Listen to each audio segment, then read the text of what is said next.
As steam locomotives came closer to total extinction, quite a series of railfan chartered excursions were operated for the purpose of photographing the last runs of all these various types of locomotives. The idea was to have as many different types of locomotives on these trips and as many different locations as possible. The best ones in this country, to my knowledge, were run by the Canadian Railroad Historical Association in Montreal, and quite a number of the excursions on this tape originated with that organization. This is a good example. Another thing to note is that with the cooperation of the railroads, the locomotives were always turned out as clean as possible, and in most cases they were newly painted just for the sake of the excursion. Another feature of the excursions was what was known as a run past, so that you could get action photographs of the engines. The trains would come up and they would stop at some interesting part of the line.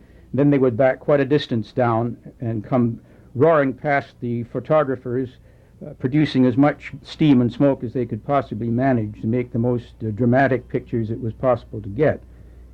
This is a good example of a run past, except that he's on an upgrade here and he's having a hard time to move the train. He just about stalled. You'll notice the first car on the train is a rarity. It's a lightweight combine, partly baggage and partly passenger. The idea was to put a bar across the open baggage door, and then you could lean out and get the sights and the sounds and the cinders as well. On the way up into the Laurentians, the fall foliage was usually extremely good, as you can see in these photographs. These excursions always had to end at a point where you could Y the train, and usually at a point where you could feed and water the engine. This point is Belle, which is up in the Laurentians, north of Montreal. The engine, as I said, has been newly painted for the trip.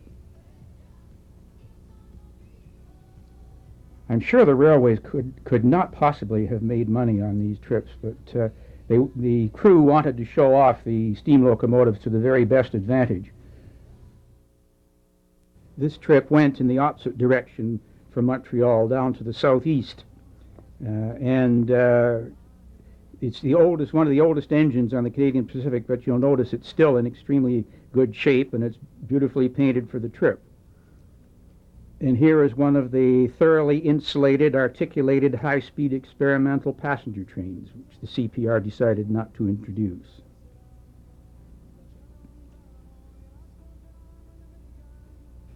The 2663 was one of the last group of G2 Pacifics built by the CPR and the Angus shops in 1914. And it spent a good deal of its life on the Quebec Central lines in the southern counties of Quebec. You can see the people hanging out the door on the baggage car and the combines. You always had to wash your hair thoroughly after one of these trips. Another thing that they usually did, they had a certain percentage of non-air conditioned coaches on the train so that you could open the windows. Usually they were located near the back of the train. One of the questions about run past was the matter of safety. And the charterers, if they were wise, organized a safety committee, and they had a official, so to speak, at every doorway all the way down the train, to make sure that people didn't throw themselves under the wheels or something else. And another problem was to try and get photographs without a bunch of people standing in front of you. You were usually encouraged to form a single line at some strategic distance back from the track.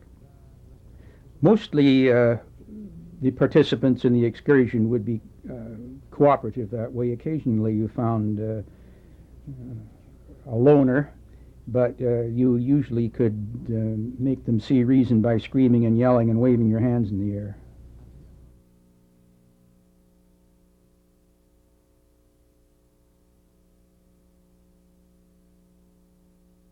People in your picture was not just a phenomena from railfan trips. It was a common thing when one was out trying to take the photos when the trains were in their normal habitat.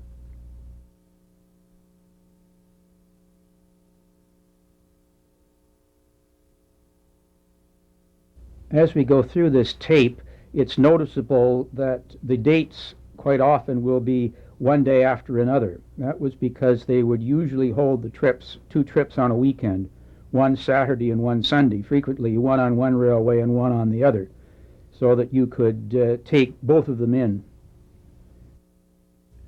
One time a party from Toronto went down there and we stayed overnight in a sleeper which the Canadian Pacific kindly parked in the VIP track in Windsor Station for it.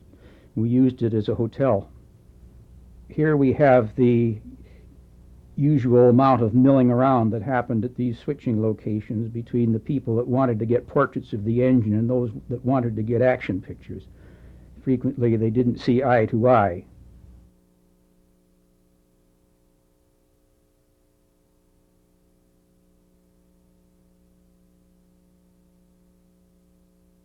This was one of the best trips, in my opinion, from Montreal up Shawinigan Falls Way on the Canadian National. They are here removing the electric locomotive that's brought the train through the tunnel from Central Station and replacing it with one of the CN's very few Hudson locomotives. This Hudson lived in Toronto, and they worked it up to Montreal for this trip by powering the second section of the overnight sleeper train, and I think I'm right, it's the last time that train was ever steam powered.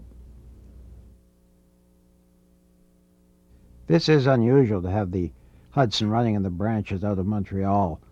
They spent their life in Southern Ontario, except for the first part of their life, which was spent on the pre-pool days on the Montreal-Toronto trains. This was one of the best run-past locations I ever encountered, in my opinion, because you could get a long way back from the track, and there was no place for people to stand in front of you.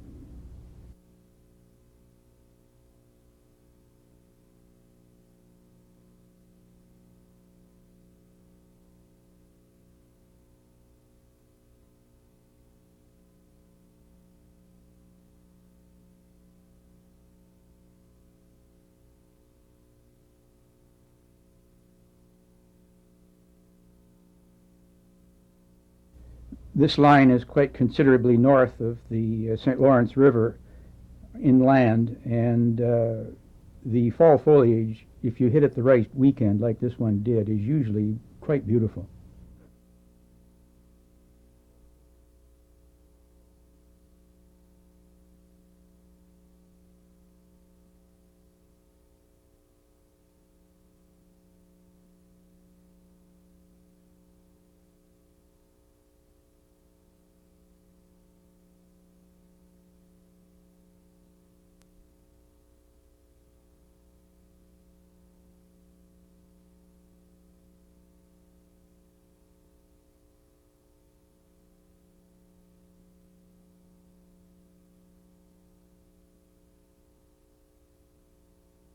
It's not often that you can get a run-past location at a tunnel, but they did schedule one in this case at Val-Pichette.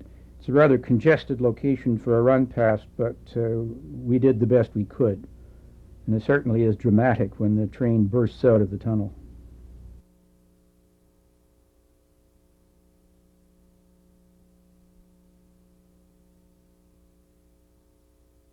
Turning the train at Garneau, they always take the baggage car along with the locomotives in order that it'll be the front of the train when it's going back. They simply couple it on to what had been the back of the train.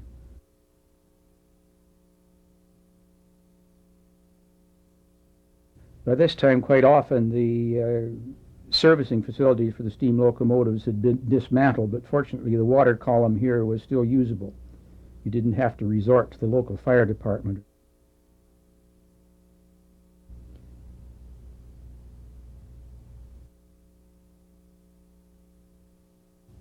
This is the scene you got when you leaned out of the baggage door.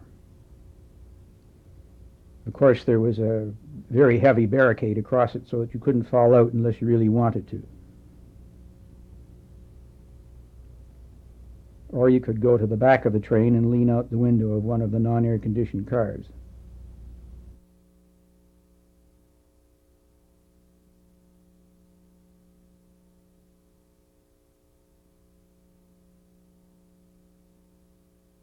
We thought St. Ursule Falls was so good the first time that we stopped there again on the way back. I'm at the west end of the bridge, whereas the previous picture was taken at the east end.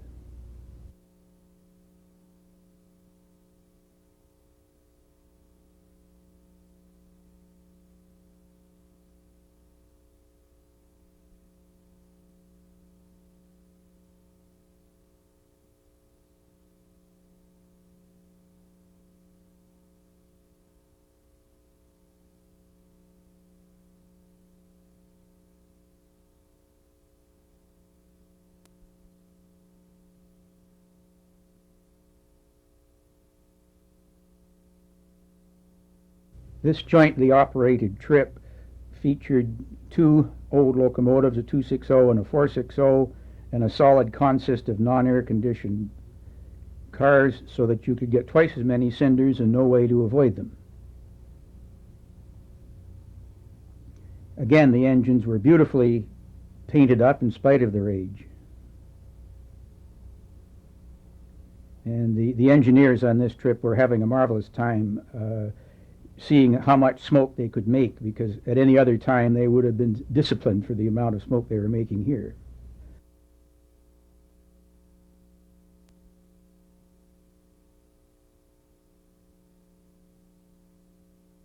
There used to be quite a complexity of lines north of Belleville and Trenton, which look rather aimless on a map because they were built by two or three competing lines, all of whom thought they had to go everywhere. And the problem for the Canadian National was always to try and rationalize these. And this trip made the maximum use of it.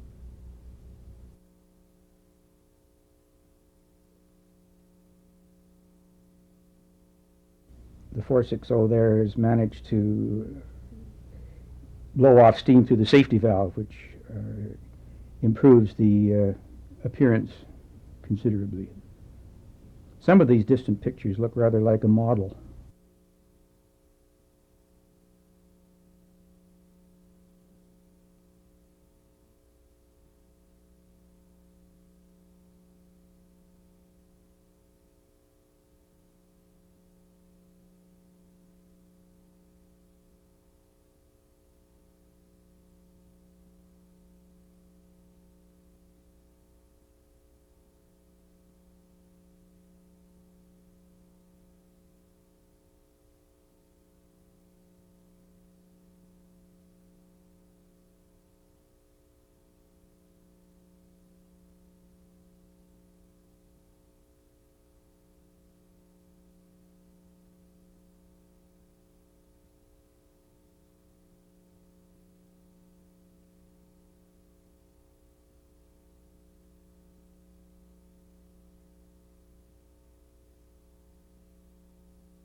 This time it's a smaller engine that managed to blow off the safety valve.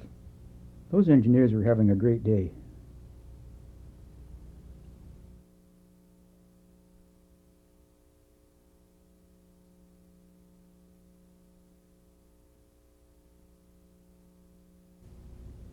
Just finished backing up after a run past, and all the people were straggling down the track to get aboard.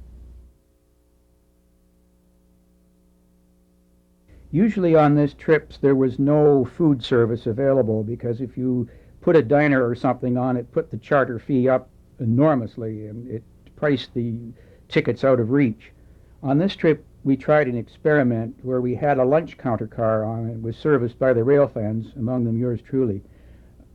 The car had originated on troop trains during World War II, and it was very Spartan on the inside. It was just a linoleum counter with people on one side and people dispensing the food on the other. We used it on one or two trips, but we concluded that it wasn't worth the trouble. The staffing of the car on this trip was done by the members of the Rockwood Electric Railway Museum as a means of making some money. But it meant a very tiresome day because you had to work the whole time in there with a bunch of hungry railfans, and then you had to try and jump off at run pasts and so forth. We spelled each other off. By the end of the day, we were pretty tired. There's the lunch counter car that I spoke about.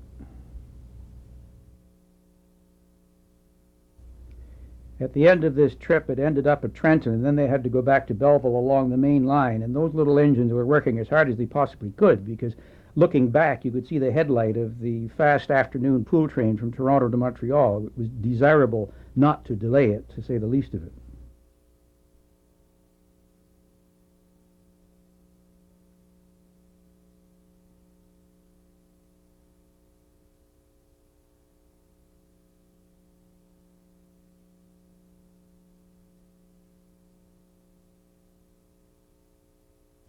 A high-speed charter with many, many cars operated from Buffalo in connection with a convention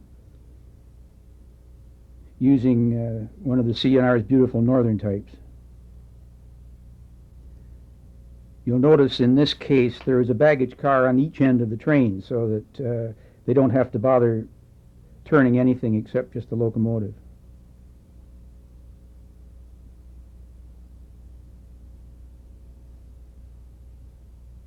Stratford was the site of one of the large locomotive repair facilities on the CNR.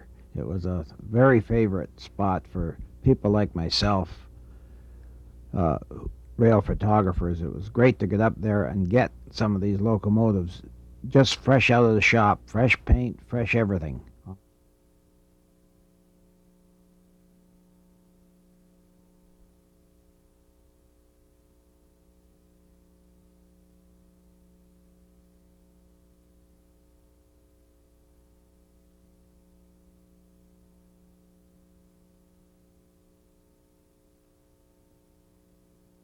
Stratford was also a very busy division point. The trains from Toronto arriving, going on to London, trains taking off for Goderich, and the London to Palmerston trains always came in and did a bit of switching around there before taking off to Palmerston and points up in the Bruce Peninsula.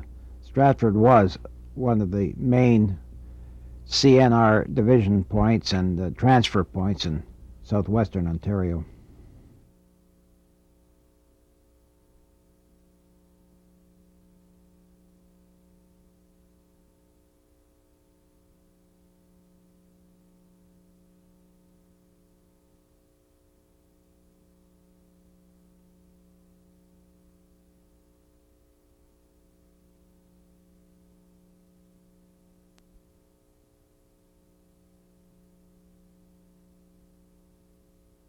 This excursion went up the branch from Hamilton to Guelph Junction and then down the main line to Streetsville, and then almost reversed course and went up another branch up to Orangeville. It's a very scenic itinerary. There are 3 sets of double headers because it's a very heavily graded route. Coming up the hill from Waterdown to Guelph Junction.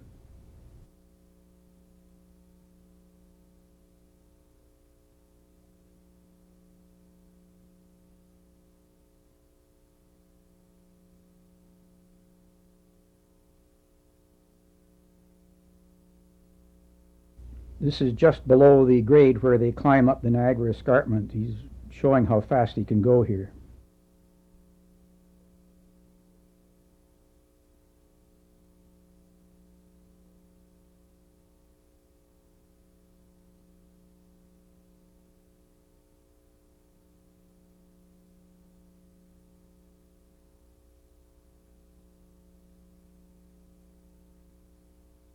Number 1092 had spent a great deal of its life on the Dominion Atlantic Railway in Nova Scotia, and 1098 had been shopped by the Angus shops and had been stored for quite a while at Lambton shops, and had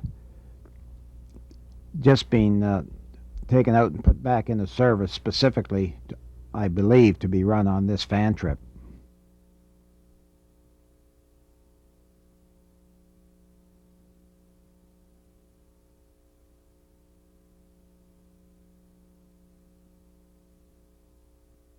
At this particular spot, I took one of the action shots I was taking of that trip. I was on the left-hand side of the road as you looked at it there. This is at the first line of Peel County, just north of Streetsville and about 2 miles south of Brampton. The train is just wheeling around to go north here now and into Brampton. Particularly nice stop is a few miles of line through Forks of Credit and Cataract. This is very famous in railfan circles. It's beautiful from the top of the hill here, or you can get down to the bottom of the gorge and get the train going across the trestle. Either way, it's nice.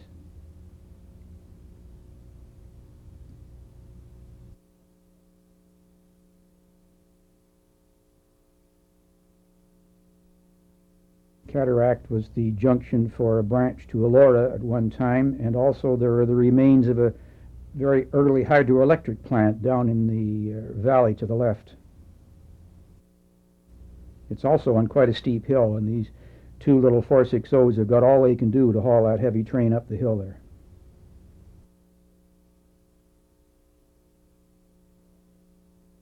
On the return trip from Orangeville, the train's coming by Alton with a few photographers, including yours truly, as it heads back down to Brampton. And the first station it's going to hit is Inglewood.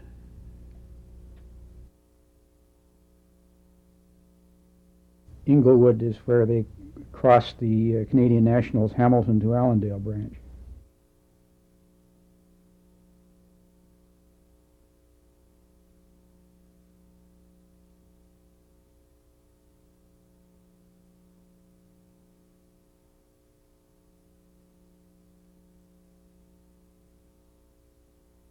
The fusee is a warning flare which is put down to warn following trains that there's a stopped train ahead of them. We're approaching the first line of Peel now on the south trip. We're about 3 miles north of Streetsville, where these two D10s will be taken off and mainline power will be put on for the climb up the escarpment. Late in the day, we come to the most dramatic place on the whole itinerary, climbing the hill through Campbellville. When the train reaches Guelph Junction, it crosses over from the westbound line across the eastbound line and onto the branch, which will lead it back down through Waterdown and into Hamilton. It's got the normal type of power for a train up the escarpment there to Guelph Junction, with a 2200, 2214 in the front, followed by a G2 Pacific, the 2332.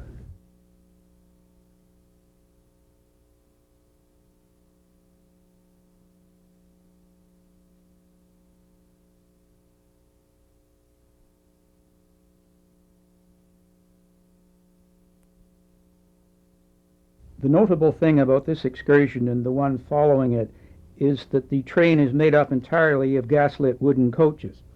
It's a remarkable thing that the Canadian Pacific was able to find so many serviceable wooden coaches that could be used in a mainline train so late.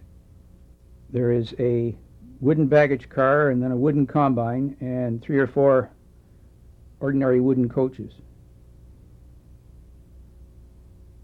Watering the engine at St. John's.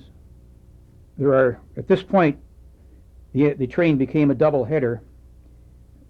The D4, which is the smallest variety of 460 they had, was still to be on the front, and they took it off and they put on a D10, one of the very few still remaining that had the headlight on top of the smoke box, which they all had originally, and almost all of them had been changed by this time. But you can notice that they went to the trouble of shining up the bells on these engines, and one of them has the inside painted red. This one has the inside painted red.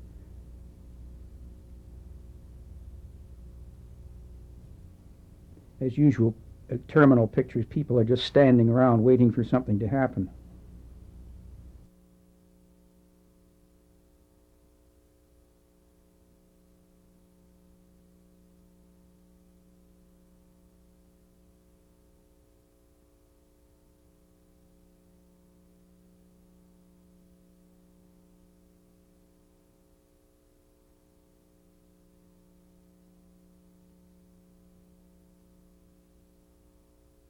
At St. Rosalie Junction, the CP shared the servicing facilities for the watering and coaling of the locomotives with the CNR. And as we see the train backing across around the interchange track from the CP to the CN, it'll pull up to the water tank as 424 was running low. Unfortunately, when they got there, there was a CN diesel parked right under the water spout, and the train was forced to ease the diesel out of the way to allow the steam engines to get to the spout. No CN employee was around, so the brakes were released and the engine was gently pushed out of the way.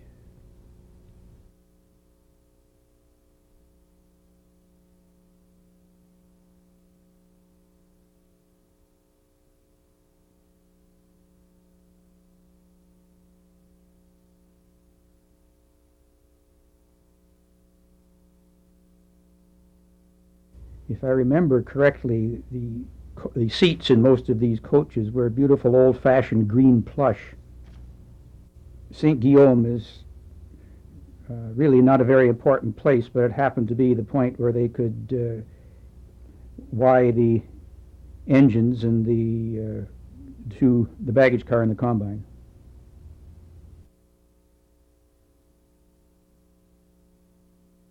As time went on, the participants in these trips got to be less and less entirely railfans, and they would have simply people who were out for an unusual outing and so on.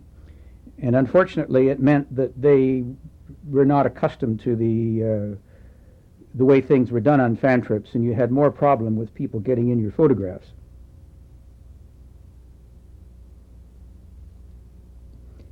But at the same time, the railways were discovering that they weren't making much money on these trips, and the charter rates were going up rapidly, so that you were glad to get any paying passengers that you could.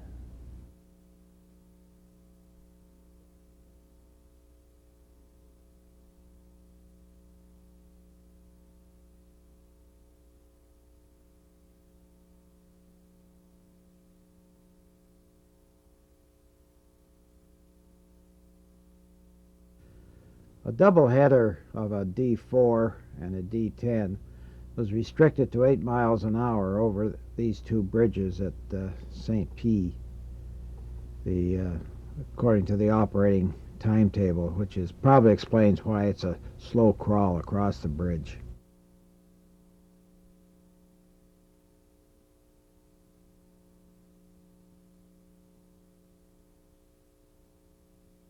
That train really was a remarkable sight for the middle of the 20th century.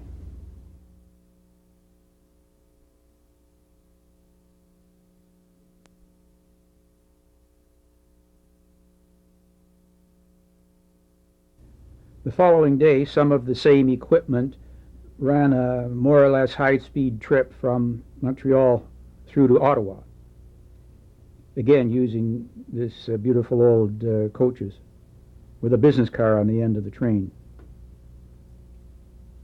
It's half the size of the passenger coaches.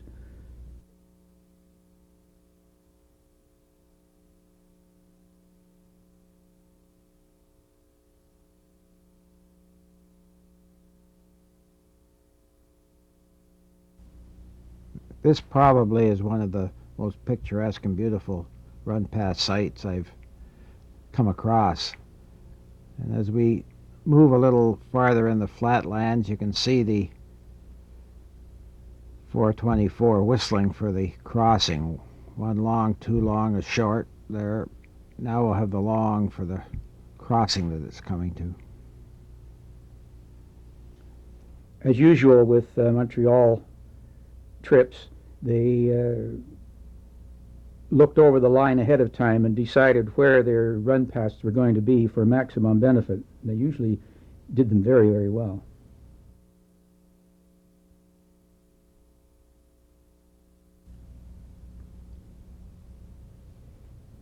In distinction to the previous trips, this one was designed to have the latest in steam passenger service, the newest small locomotives that the CPR had, and strictly air-conditioned equipment, from the oldest to the youngest, in other words, but still traditional steam railroading. This engine ran for quite a while in steam passenger service out of Ottawa.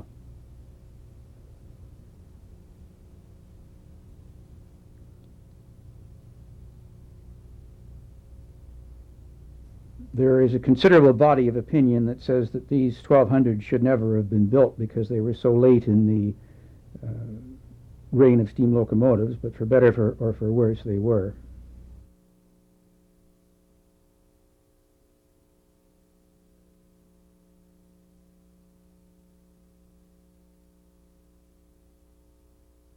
A few engines were lettered Quebec Central instead of Canadian Pacific, and this is one of them.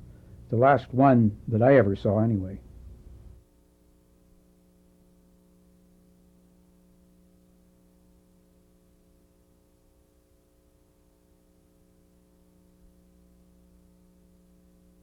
These 1200s had a comparatively short life, but several of them are still active on various tourist railroads around the continent.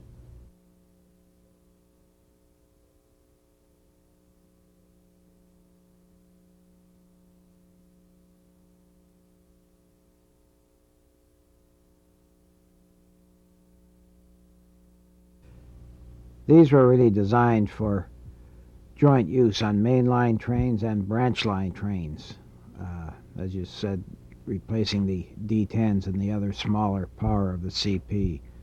The first two of this class were built by Angus Shops in 1944 as a test, and the other 100 were built afterwards between 45 and 48.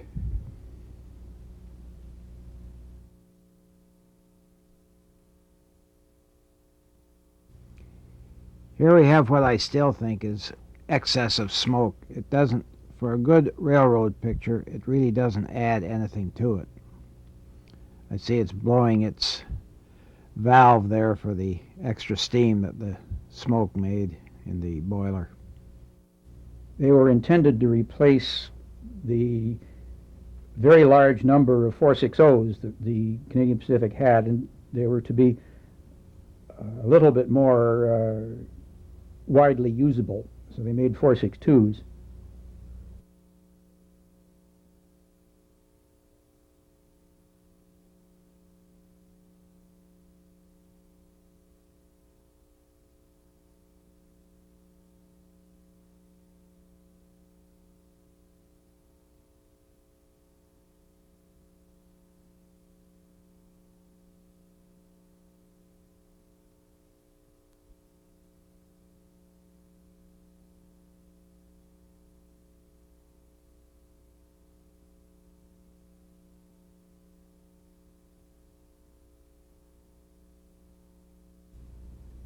The line from Montreal to Smiths Falls is really a racetrack. It's straight and level and double track all the way.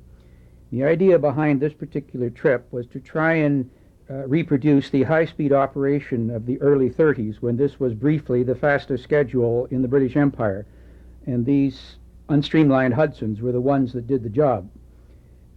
All these run paths, the engineers were told to back particularly far down the line, and indeed they backed down till they were almost out of sight, and then they came pounding past as fast as they could.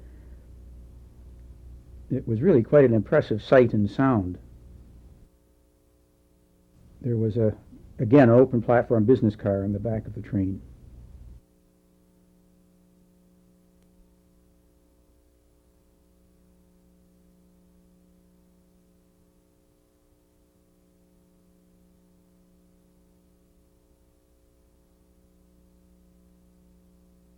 as usual, a rather odd mixture of air-conditioned and non-air-conditioned equipment.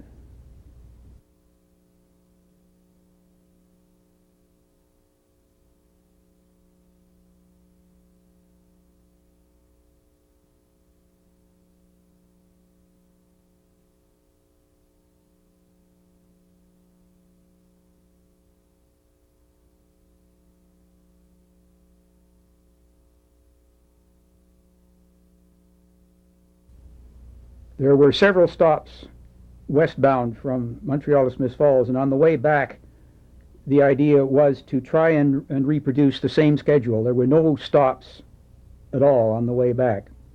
Unfortunately, we got stopped for signals once on the way through at Finch, so that we were about 5 minutes slower than the early 30 schedule had been, but it was quite exhilarating.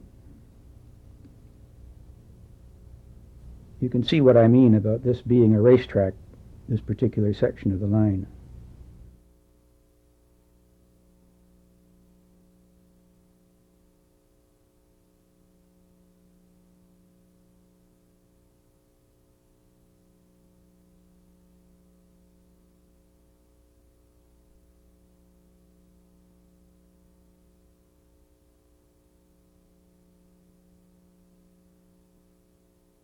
This is crossing the old Rideau Canal at Merrickville, which is about 6 or 7 miles east of Smiths Falls.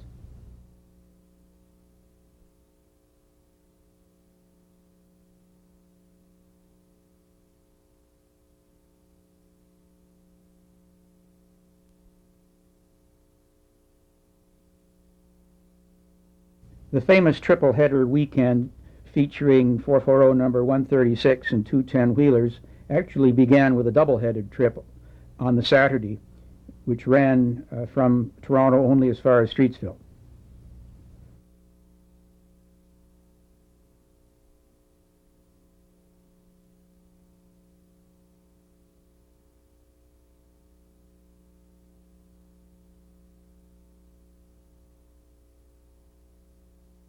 Unfortunately, the weather was not too great, but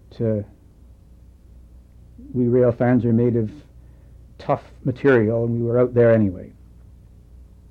I suspect that throughout this weekend, 136, the 440, wasn't doing very much except looking beautiful.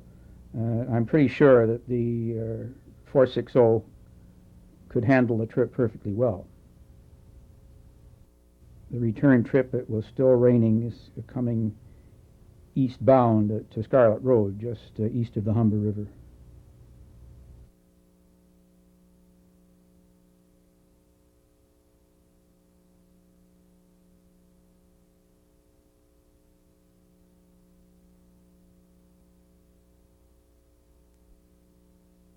And here is the 3 engines in full flight at Islington. This trip somehow or other ran extremely late, so that several of the photographs that I had intended to take didn't get taken. Number 136 had heated up tremendously, and they had to stop the train, open the firebox, and shovel out cinders that were in there, and causing the front of the engine to be practically red hot. That took about 45 minutes, somewhere around Brampton, if I remember correctly.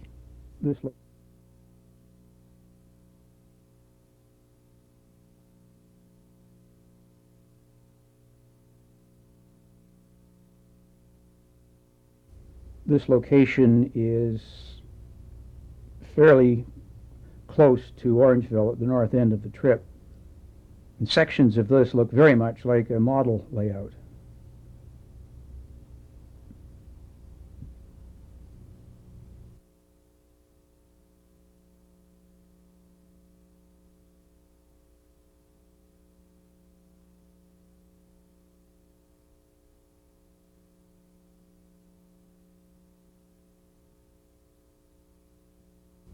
.136, of course, is still very much in operation on the South Simcoe Railway, north of Toronto.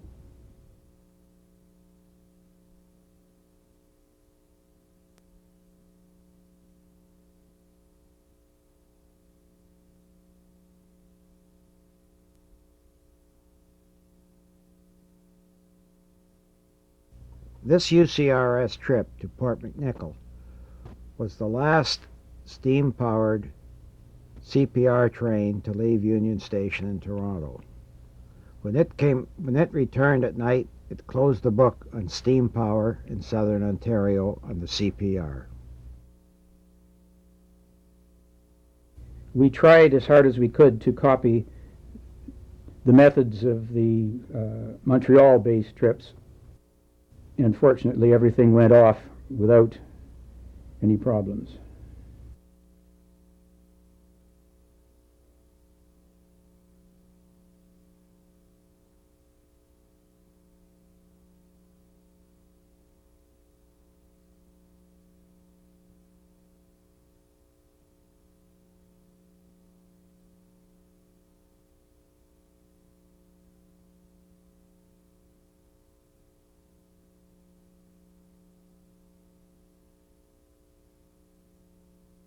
You can see what I mean by the participants of the excursion by now have become fairly undisciplined, and they spread themselves all over the landscape.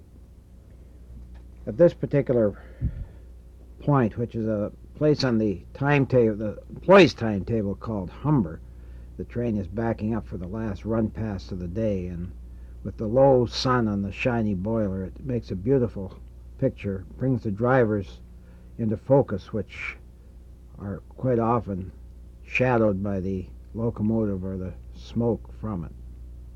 This is about halfway between Bolton and Palgrave, and was a favorite spot of mine for taking pictures of the CN freights going and coming to MacTier.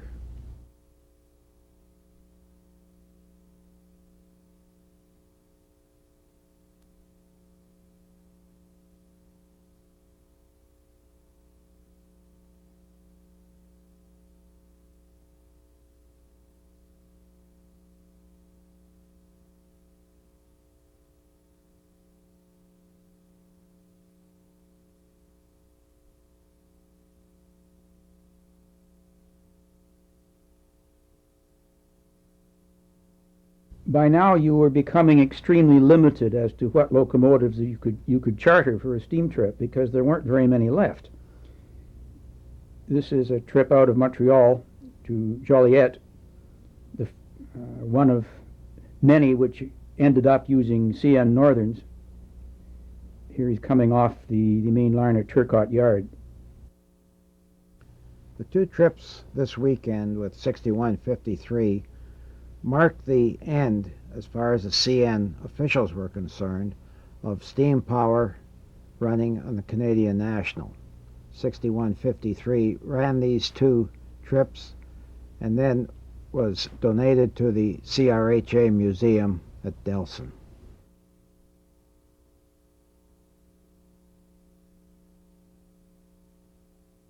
The trip went sort of around the mountain and ended up in Montreal North. You can see the catenary for the electrified suburban service, which operates through the Mount Royal Tunnel. When they painted this locomotive for the trip, somebody had the not very bright idea to paint the side rods black. I never saw that before or since, and I have no idea why it was done for this excursion. But it looks extremely odd when you're used to silver side rods. Still, in spite of the lateness of the time, the engines are painted up in beautiful condition.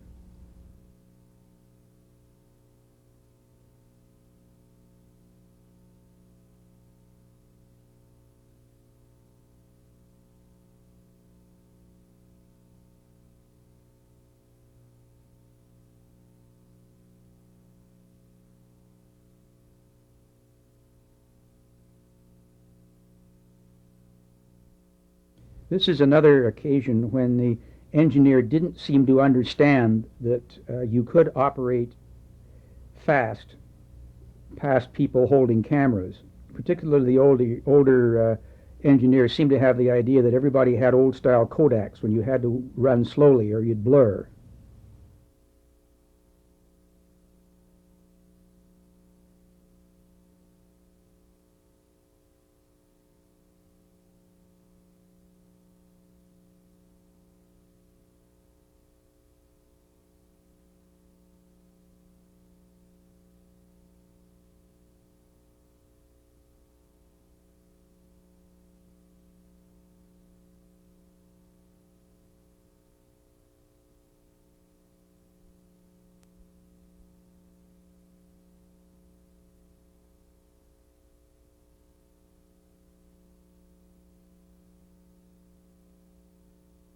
Another of the famous 440s that operated for so long in New Brunswick, number 29, was the least powerful of the three.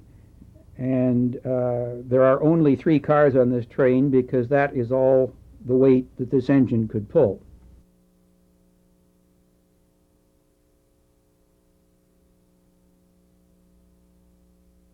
In its original form, it was a mainline engine. It was a faster engine, but less powerful than the other 2, which were designed as branch line engines from the beginning. St. Lin is quite near to the north of Montreal, and this was a winter trip, and they just did not want to run into the evening hours when it was too hard to take good photographs.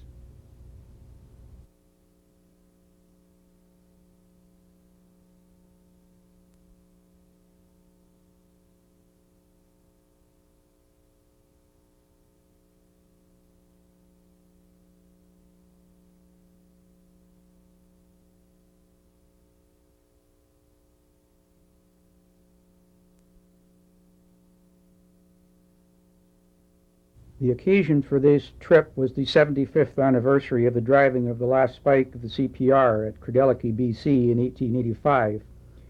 29 was not at the ceremony, but it was in existence at the time. It's that old. And they had a reenactment of the proceedings during the course of this trip.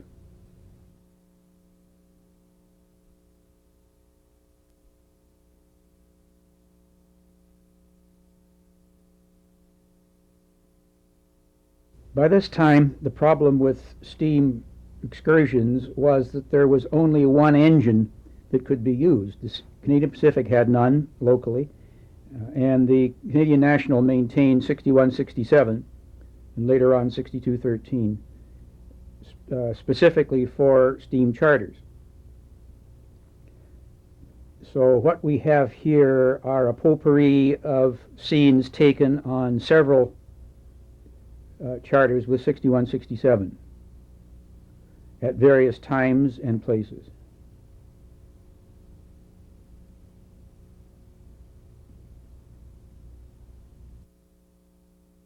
This was an NRHS trip which ran from Fort Erie using the Canadian National line that the Canadian National doesn't use. The Wabash does use it. From that point to St. Thomas.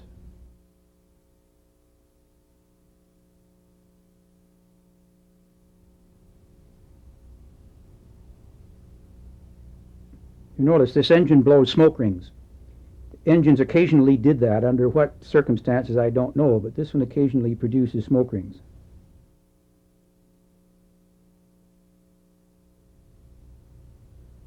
I'm not enough of a technical person to say how that could be caused, but it's only when the engines are working hard.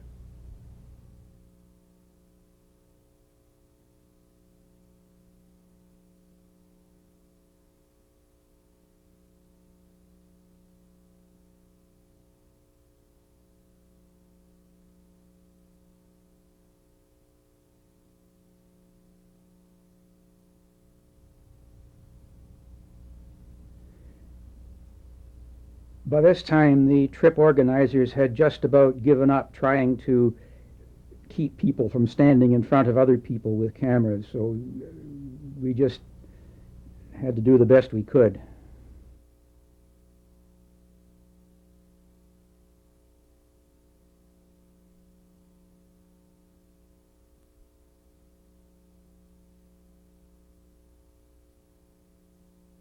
On this sequence, it's at Niagara Falls, and the 6167 is coming off the service track, and it's going to back onto its train, which is on the track on the left. Niagara Falls Station, landmark in the background. There's always great fascination by the public when the locomotive connected to the train. Everybody stands and watch carefully as the couplers lock together.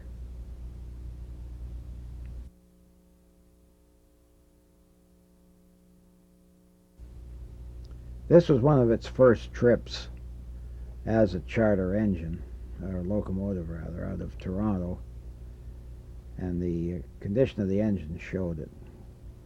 On the homeward trip from Niagara, the train ambles through, or Port Credit, takes to the freight track at Port Credit toward Mimico, which the commuter trains took.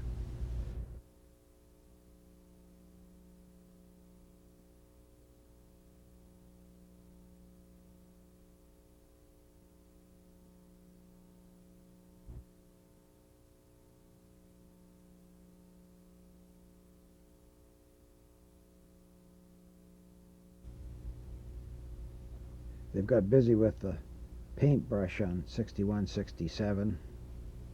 There's more white showing on it on these trips than there was in the earlier trips. Actually, 6167 was a kind of a strange, to me, engine that was saved around Toronto. It spent 95% of its life running between Montreal and Halifax on the ocean.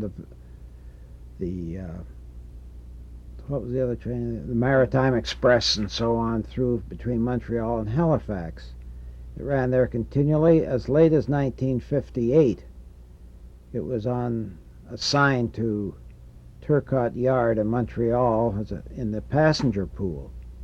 All of a sudden, in early 1959, it showed up in Mimico in the Mimico freight pool.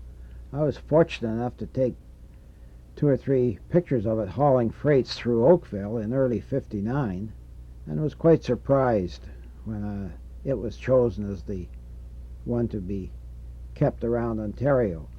The 6200s were far more common in Ontario than that particular class of Northern, the 6160s to 6189. One of the problems about steam excursions in later years, to my mind, was that it gave an entirely wrong impression of the speeds that steam locomotives could obtain, caused largely by difficulties of providing coal and water for the engine. They would have to resort to clamshell cranes sometimes, lifting the coal out of dump trucks, or they would have to sometimes get the local fire department in to fill the tender. Whereas with a properly organized engine terminal, you could do all of that in about 5 minutes, and usually it was done during a station stop so that the general public never noticed it at all.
The age of steam gave many of we steam buffs a great opportunity for photography, some quite dramatic photography.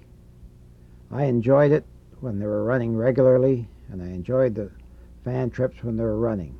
I enjoyed it much more than these few people are here, where a good photographer would not stand with a steam engine coming through and getting your picture ruined and your face dirtied by the steam from the engine. 6167 wrapped up the end of steam in Ontario and in Quebec for that matter, as it ran some trips down in Quebec. It was succeeded for a number of years by 6218 on fan trips, and after 6218 the CN brought 6060 back to one of the bullet nose engines back to the Toronto area and ran it intermittently on trips between Toronto and Niagara Falls in the tourist season as a tourist attraction for Southern Ontario. When it stopped in 1978, that really did end the era of steam on the Canadian National in Southern Ontario.